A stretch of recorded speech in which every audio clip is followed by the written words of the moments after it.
I used to think silence was peaceful, until I realized it had teeth. The doorbell cut through the quiet like a scream, one sharp note in an otherwise still evening. I flinched, blanket clenched in both hands, heart skipping. No one ever rang the bell, not at this hour, not anymore, and certainly not with Frank out, probably halfway through a glass of cheap bourbon, and a recycled joke about golf swings. I sat motionless, trying to listen beyond the hum of the refrigerator, past the ghosts of old echoes. The street outside had already surrendered to the dim lull of night. Porch lights flickered lazily. Somewhere a dog barked once, then nothing. Still holding the blanket like armor, I slid from the couch. My bare feet padded across the hardwood floor, the cold creeping up my legs. As I passed the hallway mirror, I caught a glimpse of myself, silver curls in no particular order, eyes that looked like they'd forgotten how to expect anything, a soft, loose cardigan, and the kind of sadness you don't put a name to. I opened the door, and there he was. Evelyn, right? His voice was low, gravelly, but not unfriendly. A young man, tall, broad-shouldered, stood on my porch in a worn flannel, the top few buttons undone. His hair, the color of autumn leaves on the edge of fire, was tousled like he'd stepped out of a windstorm. A tool belt hung low around his waist, boots dusted with the kind of dirt that clings to real work. His eyes, hazel and intense, rested on me like I was something worth studying. "Yes," I said slowly, the word unfamiliar in my mouth. "And you must be Caleb Morgan, Frank's grandson." There was a smile in his voice, not quite full, not quite sure. He shifted his weight, leaned on the doorframe like someone not used to asking permission. I blinked. Frank had mentioned him once or twice, something about construction work and moving around a lot, but never anything more.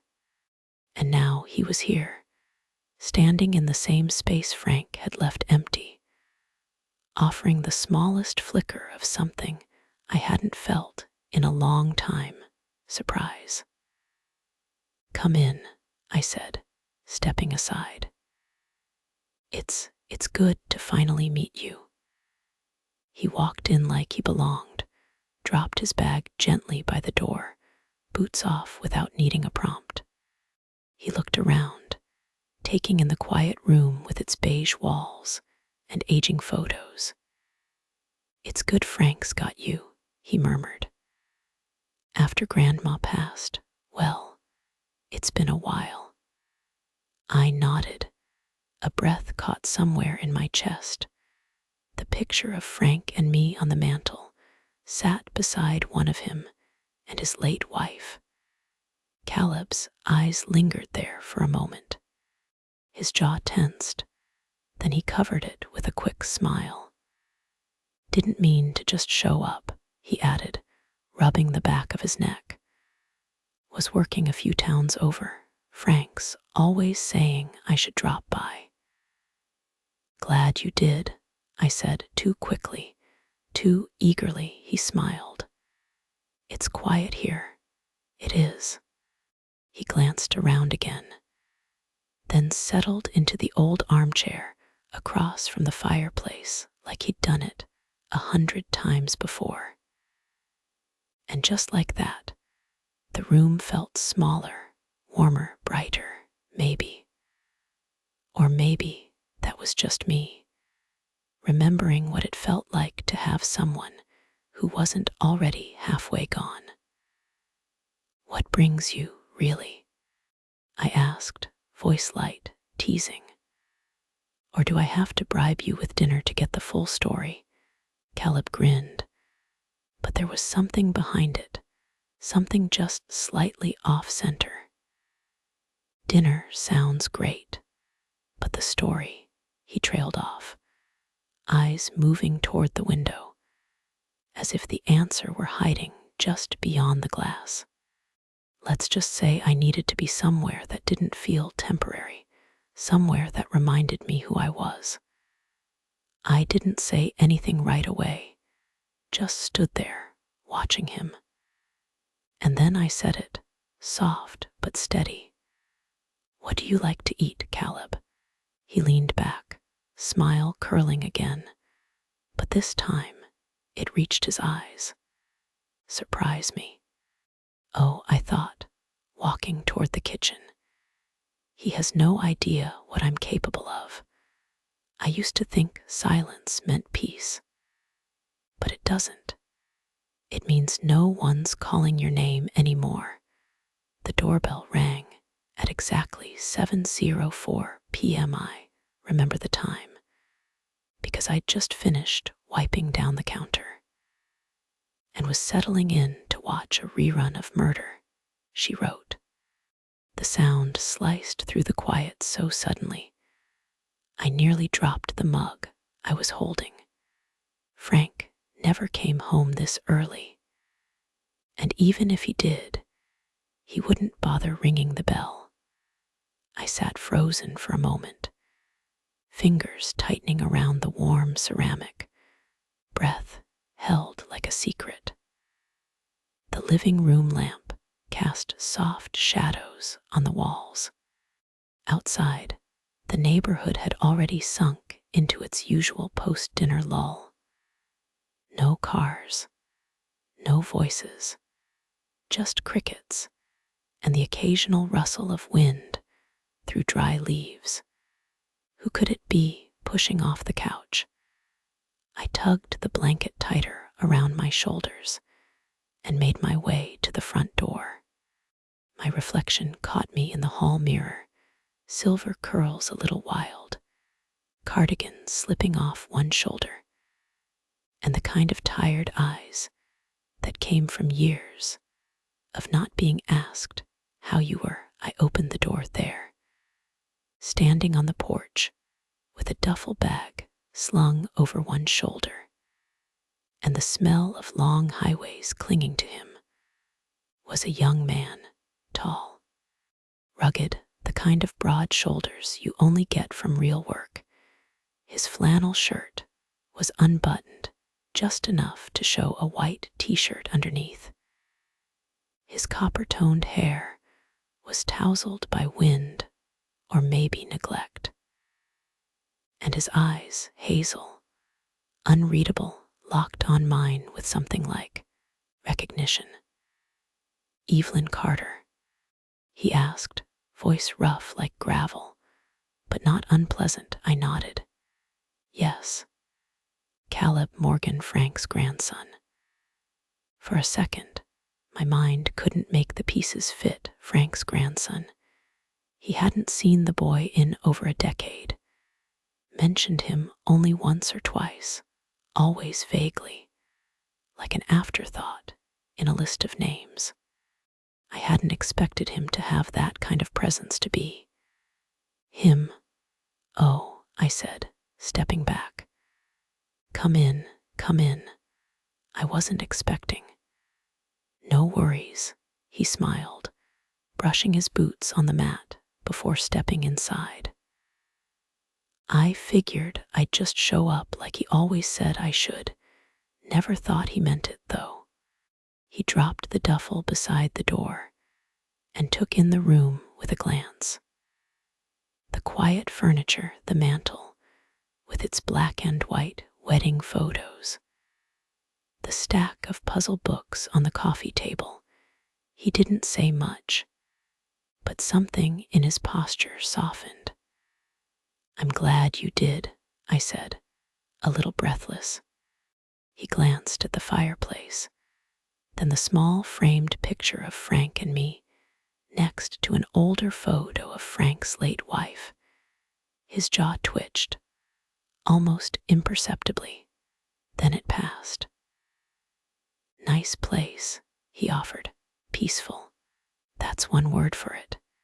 He laughed, a deep, warm sound that made the room feel less like a waiting room and more like a home. I gestured to the couch. "Sit, please. Can I get you anything? Coffee, tea?" "Actually, I'm starving," he said. "I skipped lunch on the drive here." "Perfect," I replied. "You'll love my specialty." He raised an eyebrow. "What's that? You'll see." I smiled and disappeared into the kitchen. In truth, I had no specialty. I hadn't cooked properly in weeks. Dinner was usually toast or crackers with cheese, sometimes a microwaved something if I remembered to care. But tonight, I opened a food delivery app and tapped my go-to order. Large pepperoni, thin crust, extra olives. It arrived 25 minutes later. When the doorbell rang again, I nearly sprinted to greet it. "Dinner's served," I announced, holding the pizza boxes like they were gold. Caleb looked up from the armchair, clearly amused. "You weren't back there cooking up some secret Southern recipe?" "This is the Carter recipe," I said, setting the boxes down. "We call it Evelyn Does Cook on Weeknights." He laughed. And this time, it wasn't just a sound, it was a release. Something that filled the space between us with something unnameable. He took a slice and bit in with the enthusiasm of someone who hadn't eaten all day. "God, this is good," he said around a mouthful.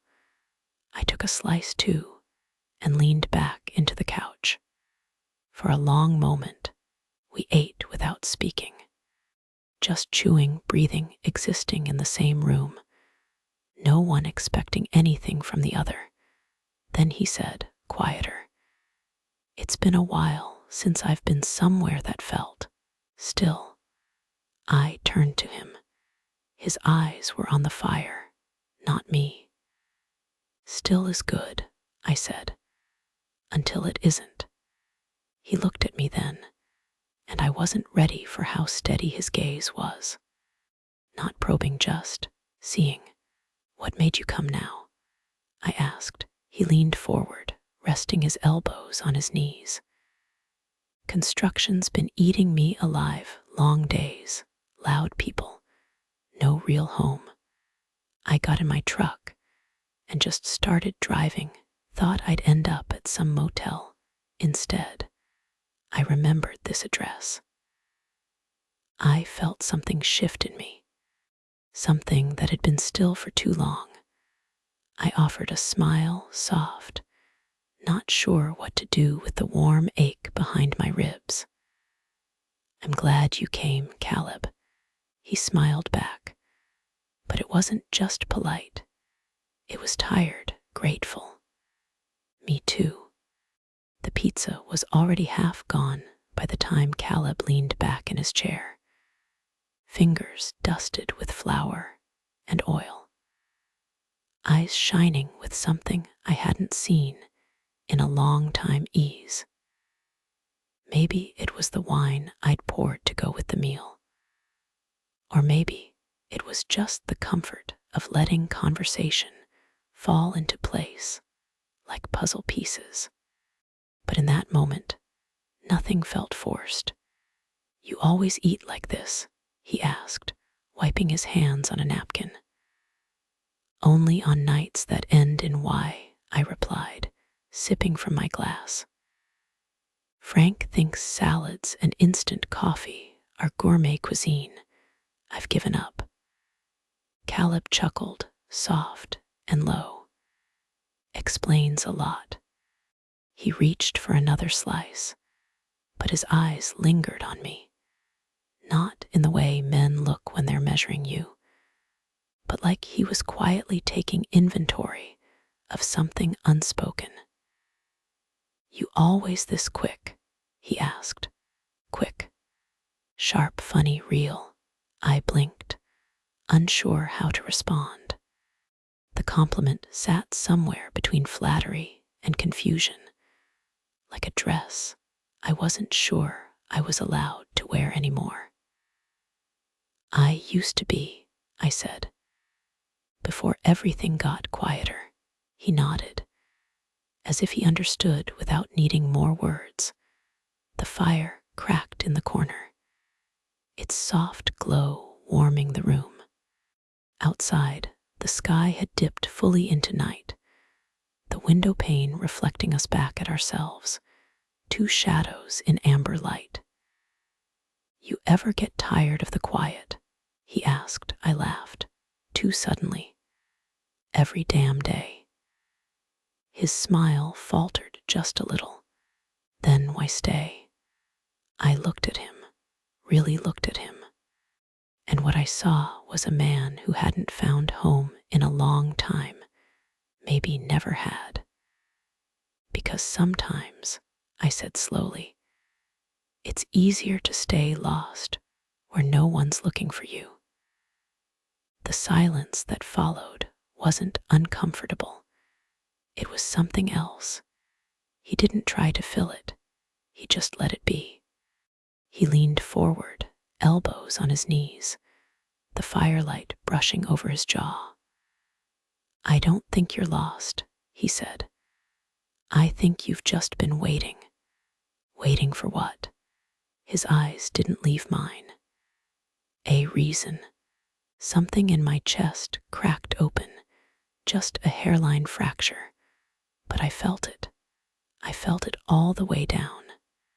I stood to gather the plates, needing movement to break the heat building behind my ribs. "Let me help," he offered. "No," I said too quickly, then softer. "You're a guest." He stayed seated, but his eyes followed me as I walked into the kitchen. My hands were steady, but my breathing wasn't. I wasn't used to being looked at, not like that. When I returned, the table was cleared, and he was by the window, looking out. "It's nice out," he said, "not cold yet. October never is around here, it just lingers, kind of like this house." I tilted my head. "What do you mean?" He turned toward me. "It feels like it's been waiting, too."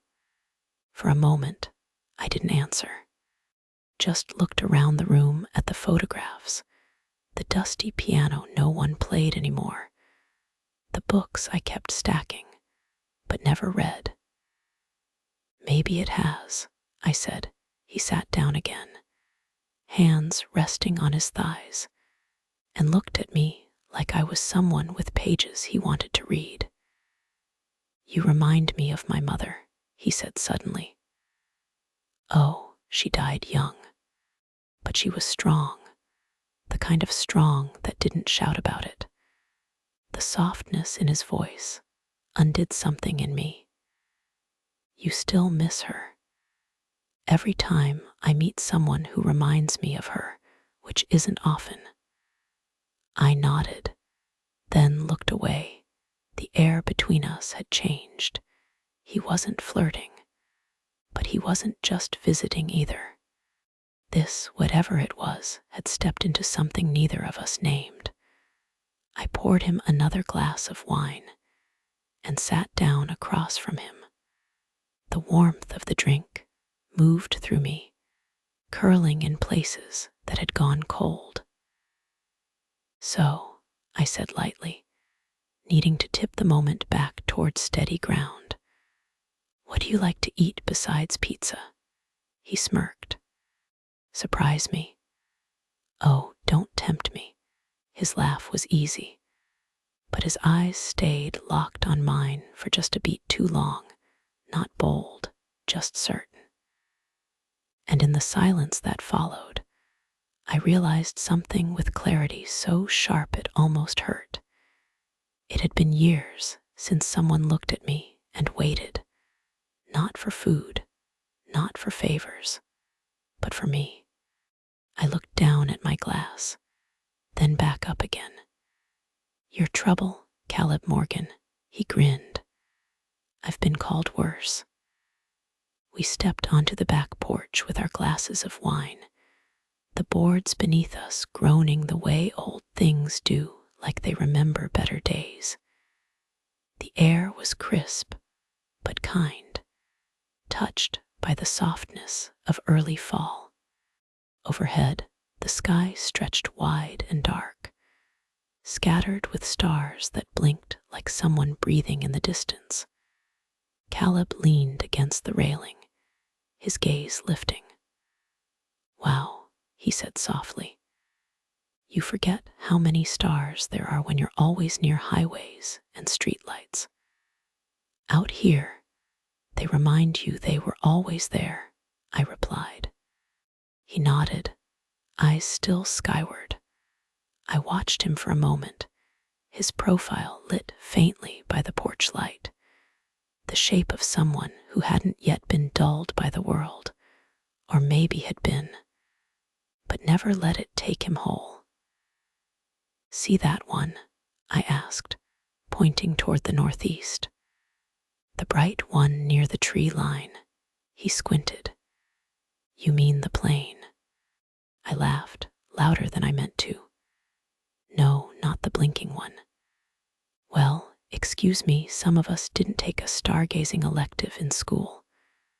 I was a middle school English teacher. We had to cover everything Shakespeare and Orion's belt." He smiled, took a sip from his glass. "You must have been good at it." I shrugged. I was thorough. Kids liked me enough. Parents not so much. I told the truth too often. "I like that," he said. "The truth." I leaned against the opposite post, letting my body soften into the quiet. "Truth is," I hesitated, fingers tightening around the glass. "Some nights, I come out here just to remind myself I'm still part of something bigger, the sky, the trees, the sound of crickets." Not frank. A silence settled between us, not heavy, just honest. "No," I said finally, "not frank." He didn't press, just nodded and took another sip, then, gently, "Do you ever feel invisible?" The question didn't shock me. It landed like it already belonged here. "All the time," I said, "especially in a room full of people. There's something worse than being alone, you know." "What's that?" "Being surrounded by people who stopped looking." His eyes didn't leave mine. "You don't seem invisible." "You don't live here," I said. He smiled, sad and quiet. "Maybe I should." I didn't answer, couldn't. Instead, I turned back to the sky. The stars above us hummed in their silent chorus. Caleb's presence next to me was warm still, like a heartbeat under blankets. After a while, I asked, "Do you have a girlfriend?" He didn't laugh, didn't deflect, just held the moment. "No, not anymore." "What happened?" He took a long breath, the kind you let go of slowly because it's carrying more than air. "I got tired of pretending it was enough," he said. "The shallow stuff, hookups, flings, I'm not made for that. I want something real, the kind that doesn't vanish when the lights turn on." The words settled on me like fog, quiet and dense. I felt them in my chest, in the place where longing used to live. "Does that still exist?" I asked. He looked at me, his eyes steady. "I think so, but only if both people are brave." Something in me shifted, like a lock clicking open. A warmth moved through my spine, subtle but certain. the way a melody stays long after the music ends. I looked down at my glass, then at his face. He smiled, the corner of his mouth lifting just slightly. Why? Got someone in mind for me? I smiled back, playing along, but barely. If I did, you'd be the first to know. The stars seemed closer now, as if leaning in to listen. Our voices softened into laughter, then silence again. And in that silence, I heard something I hadn't heard in years, my own heart, still beating, still capable of wonder. The front door creaked open just as I was rinsing our glasses in the kitchen sink. The sound made my heart jump, ridiculous, really. How something so familiar could still startle me. Caleb looked up from the couch, and before I could dry my hands, Frank's voice filled the room. Well, I'll be damned. His tone was loud, cheerful, like he'd just stumbled onto an old friend instead of his own grandson. Caleb stood, already grinning. Grandpa. They met in the middle of the room. Frank clapped him on the back, pulled him into a quick, clumsy hug. What the hell are you doing here, boy? Didn't think you even remembered where we lived. Caleb laughed. Was working nearby. Thought I'd finally take you up on all those drop-by-sometime invitations. Frank chuckled, but it already felt like he wasn't really here. He grabbed a slice of cold pizza off the table without asking, bit into it like it owed him money. Well, hell, this is good, he mumbled through a mouthful. You make this, Evie. I wiped my hands and leaned against the doorway. Sure, from scratch took hours. He didn't catch the sarcasm, just nodded and kept eating. After a few minutes, he glanced at his watch. I just stopped in to grab my prescription. The guys are still at the clubhouse. I'll head back out after. You leaving? Caleb asked, surprise flickering across his face. Frank shrugged. They've got one more round going. Jerry's treating. Be rude not to show. Caleb didn't say anything. Neither did I. Frank finished his slice, wiped his hands on a napkin, and patted Caleb on the shoulder. Glad you're here, kid. Stay as long as you want, all right.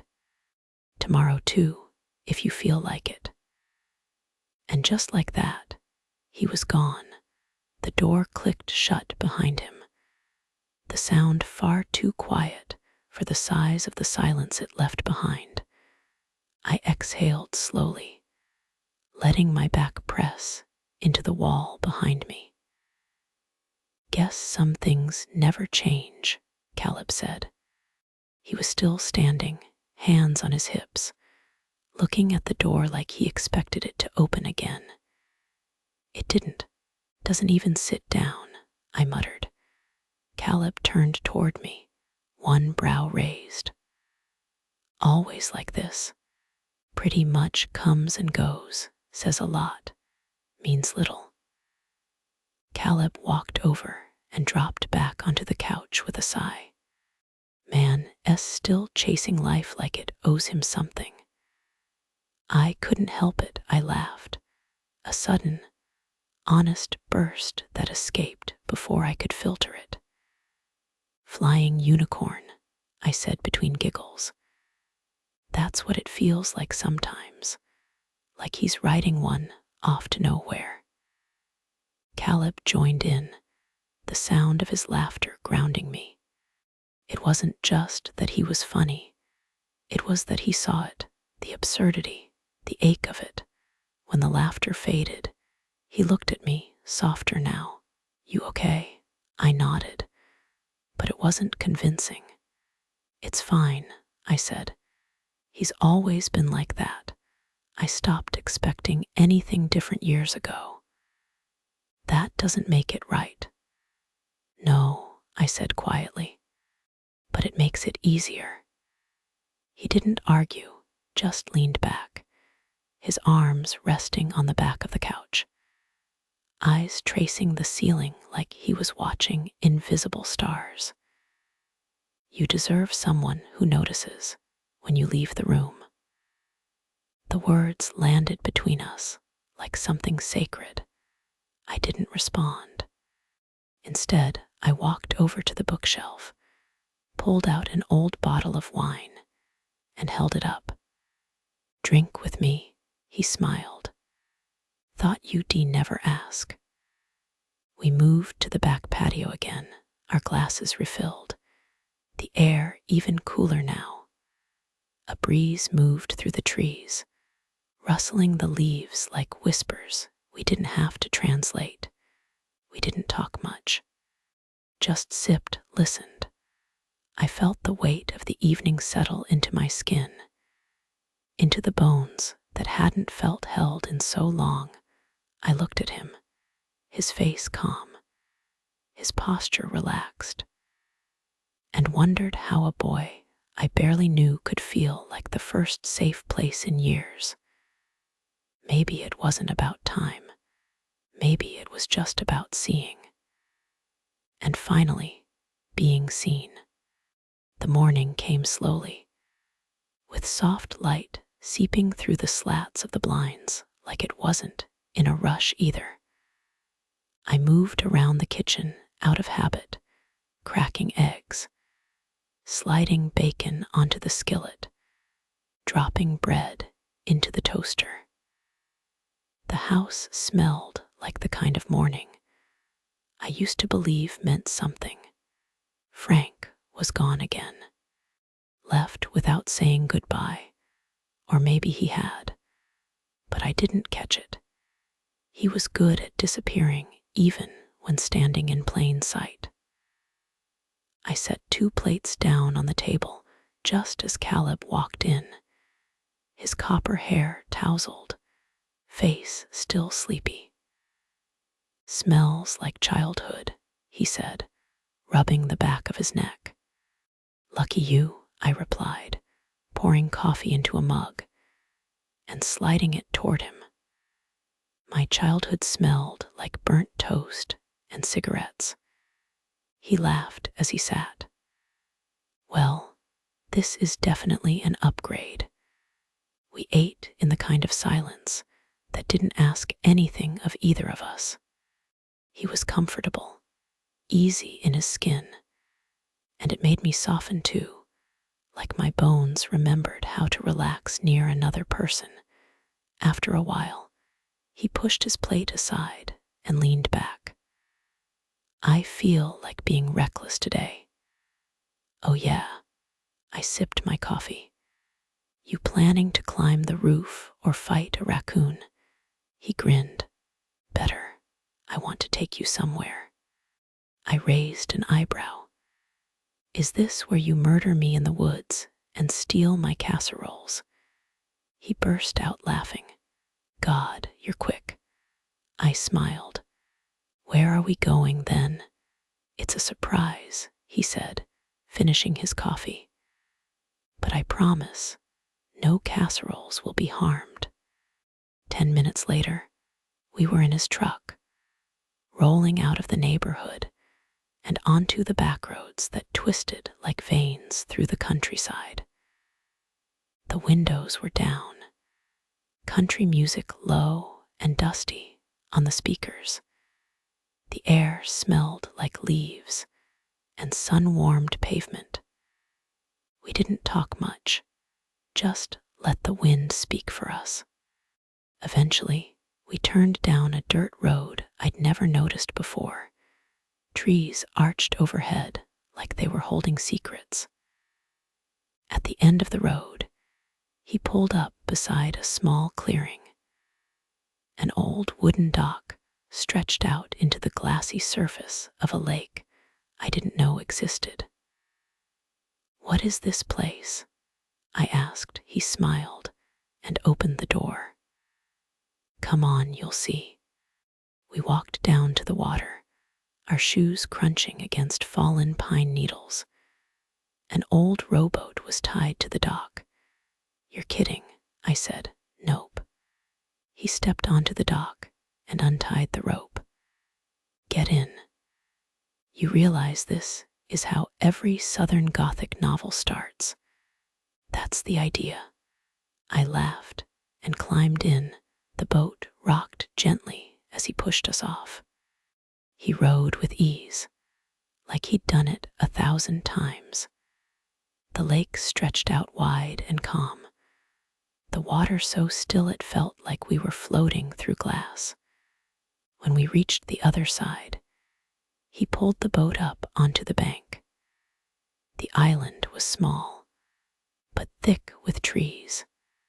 Sunlight filtered through the branches in golden shards. This is Bear Island, he said. Used to come here when I was a kid.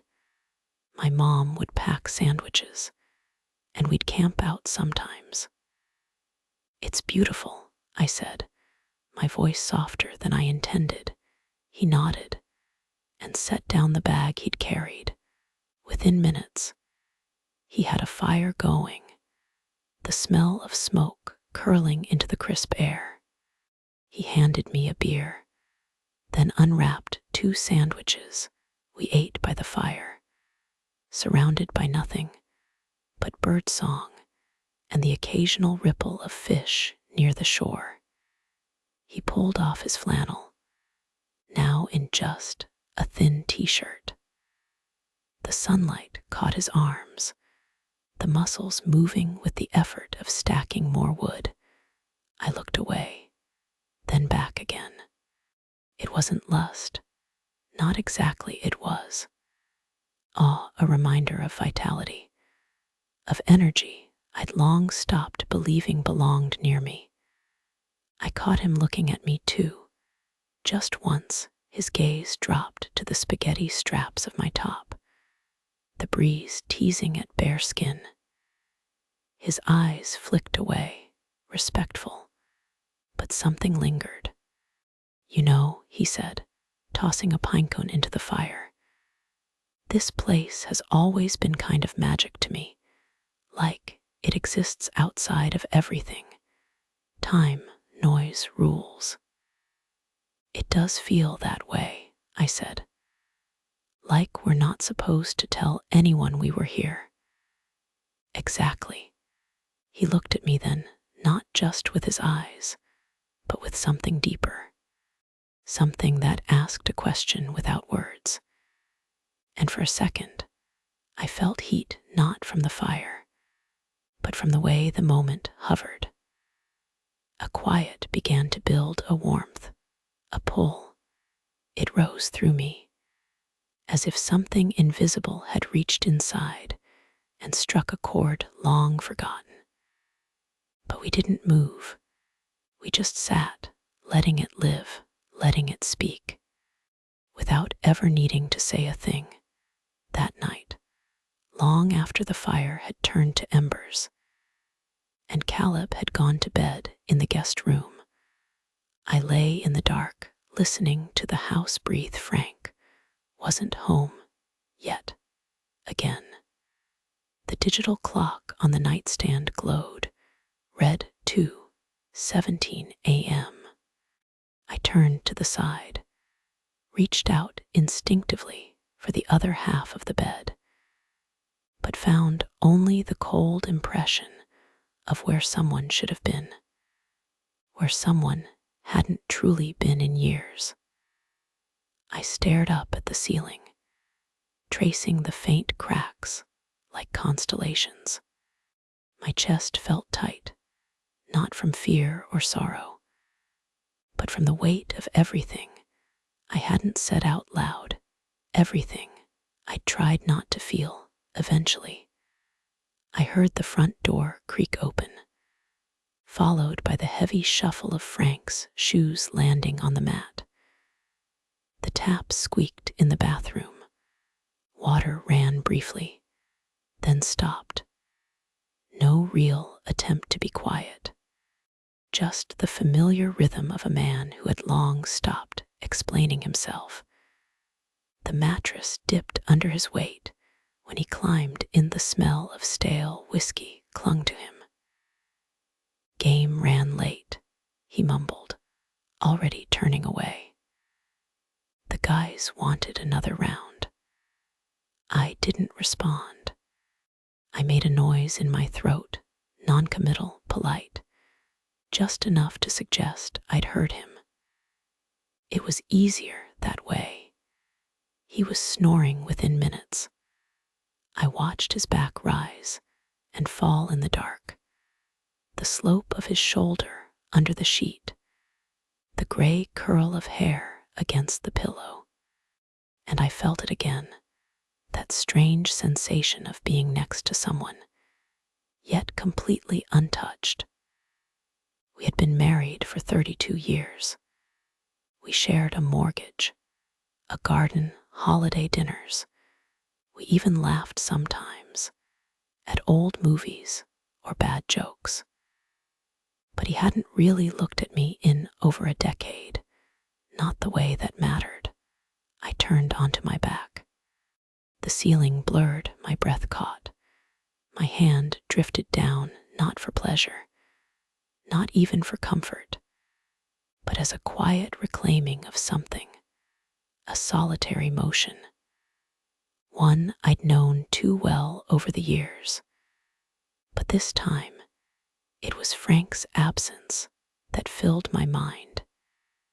It was the heat of the firelight on my skin, the way the wind had carried Caleb's laugh through the trees, the depth in his eyes when he said, "You deserve someone who notices." And something within me stirred, not lust, not fantasy, but the ache of remembering I was still here, still flesh, still want. As I let my thoughts wander, a current moved through me, gentle at first, like a hush of wind, then warmer, like sunlight slipping between curtains after too many cold mornings. My breath hitched, heart thudding a little louder in the quiet. Then a rustle beside me. I froze. Evelyn. Frank's voice was thick with sleep. My hand snapped back, instinctive. "There's a mosquito," I whispered quickly. "It's been buzzing all night, drove me nuts." He made a grunt of vague understanding, rolled over, and pulled the blanket higher. I stayed still until his snores returned. Then I slipped out of bed and padded barefoot to the hallway, not to run, not to hide, just to breathe somewhere else. In the living room, I sat on the edge of the couch and stared out the window. The moon hung low and gold above the trees, as if waiting to see what I would do next. And the answer was, I didn't know. But for the first time in years, the question itself felt like something worth holding. The storm rolled in without warning. 1 minute, the sky was quiet and pale. The next, it cracked open with thunder so loud, the windows trembled. The power blinked out just after 7. Everything went still. I lit a candle in the kitchen, the flame flickering against the old tile backsplash. The shadows danced across the cabinets, long and soft like memories. Caleb appeared in the doorway barefoot, shirt slightly wrinkled from a long day. "You okay?" he asked. "Just power," I said. "Nothing new." He stepped closer, holding up his phone. "No service either." "Perfect," I said. "Welcome to the 1800s." He smiled, that quiet half-smile he had when he wasn't trying to impress anyone. "I'll get more candles," he said. We moved through the house like people in a dream. The storm howled outside, wind slapping at the windows, rain hammering the roof like a heartbeat grown frantic. Inside, it was warm still, suspended. By the time we lit the last candle in the living room, the house had taken on a strange kind of glow, amber soft, as if we were somewhere else entirely. Feels like time stopped, Caleb said, settling into the armchair. I nodded, curling up on the opposite end of the couch. Maybe that's a good thing. We listened to the rain for a while. It poured like the sky had waited too long to cry. Caleb leaned forward, elbows on his knees. Can I ask you something? Of course. What did you want to be before all this? The question came out of nowhere, but it rooted itself deep. I used to write, I said after a pause. Stories, essays, letters I never sent. I wanted to teach literature at a university, travel, see places with names I couldn't pronounce. He looked at me like he could see every version of me that never got to be. What happened? Life, I said simply. And the idea that being needed was the same as being fulfilled. He was quiet for a beat then. It's not. No, I whispered. It's not. Lightning lit the room in a brief flash. For a moment, his face was all angles and shadows. And then the dark returned. Thicker than before, he stood, crossed the room, and sat beside me on the couch, not too close, but not far either. I like the sound of your voice when you talk about what you loved, he said. The words sat between us like kindling. A moment passed, then another, and his hand brushed mine. It was accidental, maybe not. But the warmth that followed was real, immediate, not in the skin, but in the space beneath it. I didn't move, neither did he. We sat like that for what felt like hours, the candle between us melting slowly into its own silence. The air shifted, subtle, like the tide inching toward the shore. No words, just the quiet understanding of something unsaid.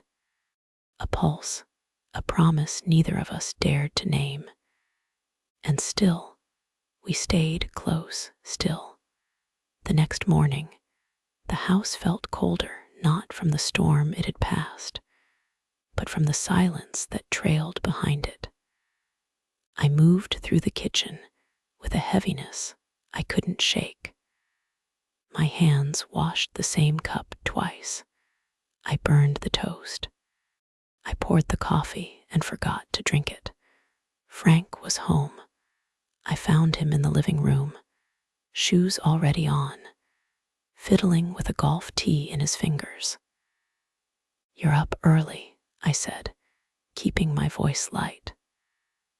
Got a tea time at 8, Dale's picking me up. He didn't look at me when he spoke, just pocketed the tea and reached for his keys.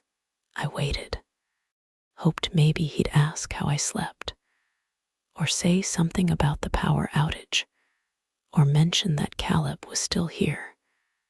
But he didn't. Instead, just as he reached the door, he paused. You and the boy talked late last night. I froze, one hand resting on the back of a chair. We did, I said. Storm kept us up. He didn't nod, didn't blink, just held that strange stillness that only ever meant one thing. I can't tell if you're being polite, he said, or trying to feel something again. My breath caught, not because of what he said, but because he said it at all. Maybe both, I replied, His mouth twitched, not quite a smile, more like the memory of one. I was never good at the emotional stuff, he said. You knew that. I did. But I didn't think you'd go looking for it elsewhere. That stopped me. Is that what you think this is? I asked. He shrugged.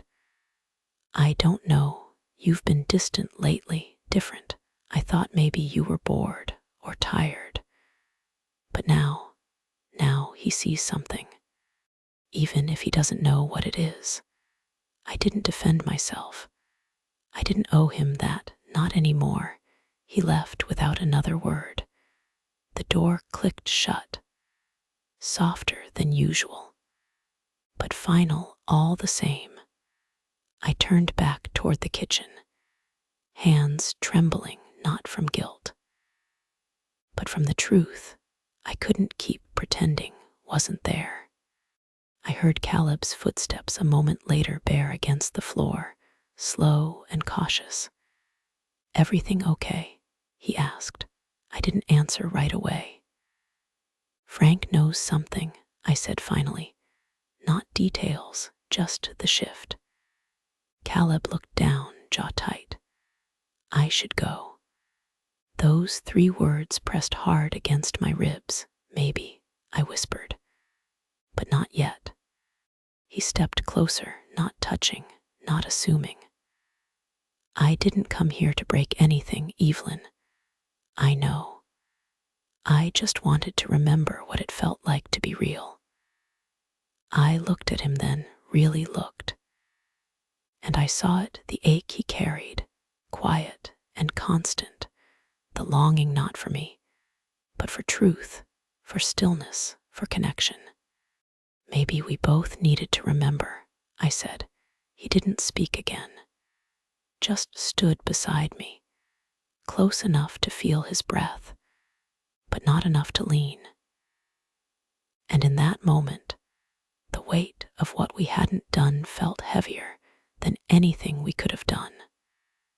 Because what lingers in the space between hearts is sometimes louder than anything the body remembers. The lake was even quieter than before. No birdsong, no breeze, just the breathless hush that came with the end of something or the beginning of it. I stood at the water's edge, arms folded against the chill, eyes fixed on the glassy surface that stretched out before me like a held breath. My thoughts drifted as easily as the clouds above, scattered, slow, unafraid to linger.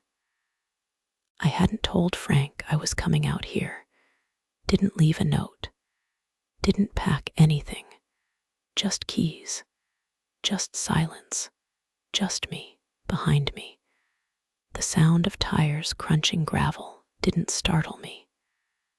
I knew before I turned that it was him. Caleb stepped out of the truck, his hands in the pockets of his jacket, his eyes finding mine without needing to search. I figured you'd be here, he said softly. I wasn't sure I would be, but my feet decided. He walked toward me, slow, careful, like he understood this wasn't the kind of moment you rush. We stood there, side by side, facing the water, the weight of everything unspoken suspended between us. I'm leaving tonight, he said. I nodded. I thought you might. He looked down at the ground, then back up. I didn't want to go without seeing you. My throat tightened. You could stay. A pause, a silence. Then, if I stayed, it would be for the wrong reasons, or maybe the right ones at the wrong time. I closed my eyes. He wasn't wrong. We both knew this was never about permanence. It was about the brief light you find in the middle of a long, dark road. The kind that reminds you the fire is still in you, even if no one's fed it in years. He reached out, not with his hands, but with his voice. "You reminded me I could still feel," he said. "You reminded me I could still burn."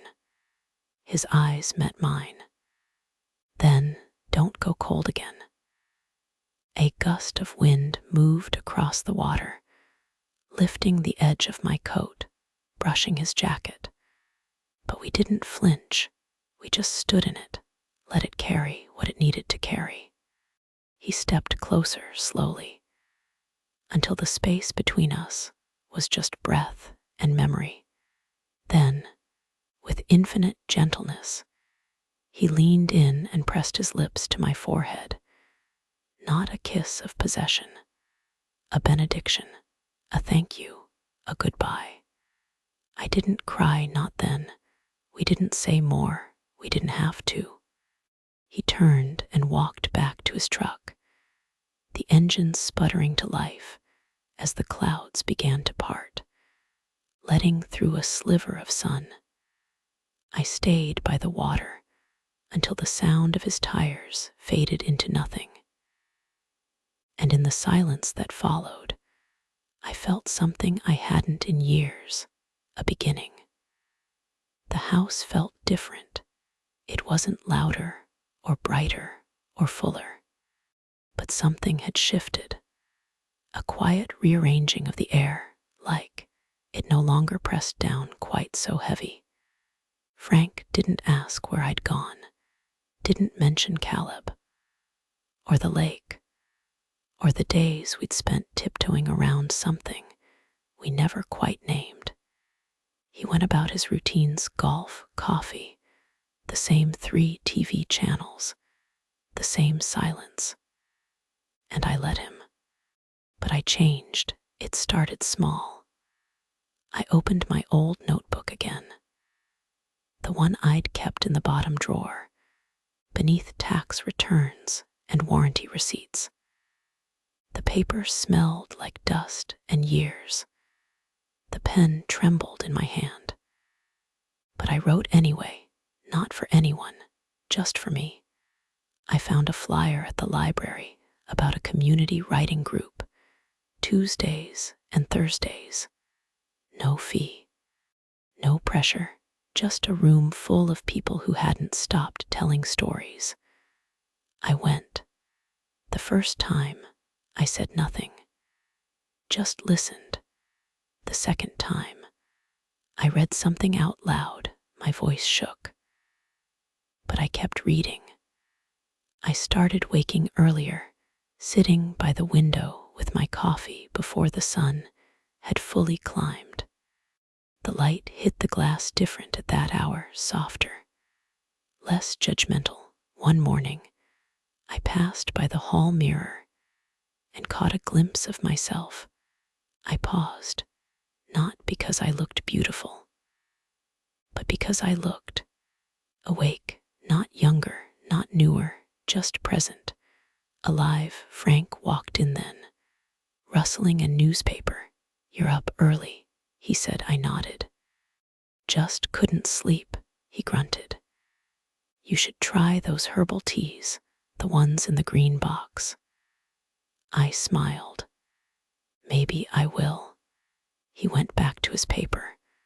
I went back to the window.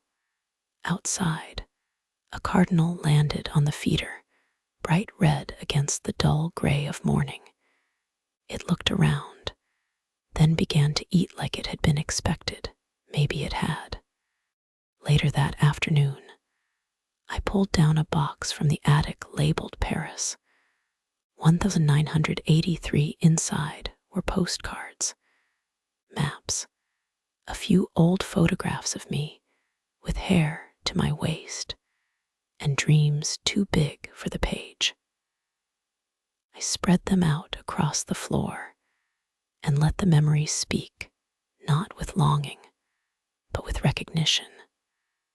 I didn't regret the life I'd lived, but I wouldn't ignore the ones still waiting. That evening, I stood at the front window, watching the shadows stretch across the yard. The house was quiet. Frank had dozed off in his recliner, the remote still in his hand. My reflection met me in the glass, older, wiser, and finally, whole. I raised my glass of wine and gave myself the smallest nod. Not goodbye, not regret, just this: I am not lost. I just forgot I had a map.